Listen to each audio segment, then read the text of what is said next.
আমরা দেখি 3 রং, সে পতাকার 5 রং একটা কবিতা আবৃত্তি করবে দ্বিতীয় শ্রেণীর ছাত্র মোস্তাফিজুর রহমান। মাঝে সাদা রং,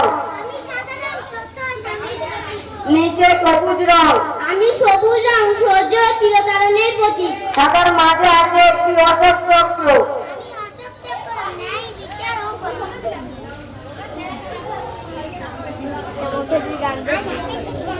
নমস্কার, আমার নাম মোস্তাফিজুর রহমান। আমি একটা স্বাধীনতা সম্পর্কে কবিতা আবৃত্তি করছি। কবিতার নাম পতাকার 5 রং, কবি সুকান্ত আচার্য। বলো তো দেখি পতাকায় মোদের কয়টি রং আছে? শিক্ষক এসে শুধালেন হেসে দ্বিতীয় শ্রেণীর কাছে। একসাথে মিলে সব ছেলে বলে চিৎকার করে জোরে, 3টি বর্ণ রয়েছে রাঙানো জাতীয় পতাকা জুড়ে। শ্রেণীর পিছনে বেঞ্চের কোণে শিশু ছিল এক বসে। পতাকার মাঝে 5 রং আছে, বলল সে মৃদু ভাষে। কথা তার শুনে বাকি শিশুগণে হেসে খায় লুটোপুটি। শিক্ষক রেগে বলেন, হেঁকে বোঝাও কি করে 5টি। সরল শিশুটি বলে, ওপরে গেরুয়া, মাঝখানে সাদা, সবুজ আছে তার তলে, আর আছে আঁকা গোলাকার চাকা, নীল রং আছে এতে। শিক্ষক বলে, এটাকে ধরলে তবুও হচ্ছে 4টে।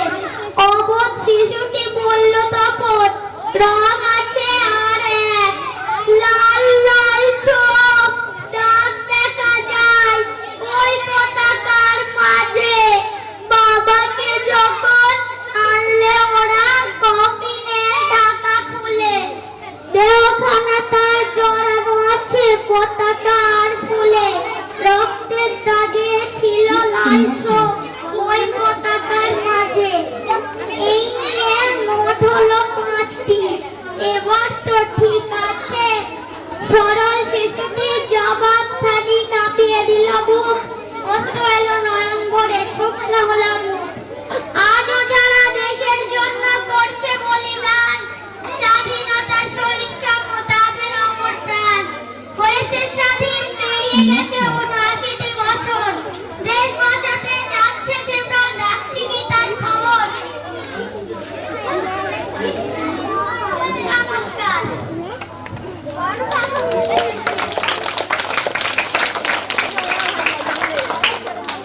তার শুরুতেই আমরা জাতীয় পতাকা নিয়ে একটি সুন্দর উপস্থাপনা এখানে দেখলাম।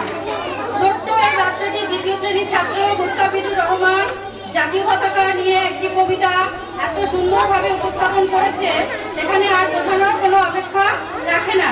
তবু দু একটি কথা বলছি। ভারতবর্ষের জাতীয় পতাকা যে 3টি রং, এই যে পতাকার ডিজাইন, এটা তৈরি করেছিলেন পিঙ্গালি ভেঙ্কাইয়া।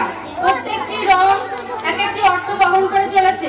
3টি রং আমরা সবাই জানি, তারই মধ্যে একটি চক্র, সেটাও আমরা সবাই জানি। কিন্তু এই যে বাচ্চাটি এখানে আরেকটি রং তুলে ধরলো, লাল রং। এই লাল রংটা বোঝানো হচ্ছে শহীদের রক্তকে।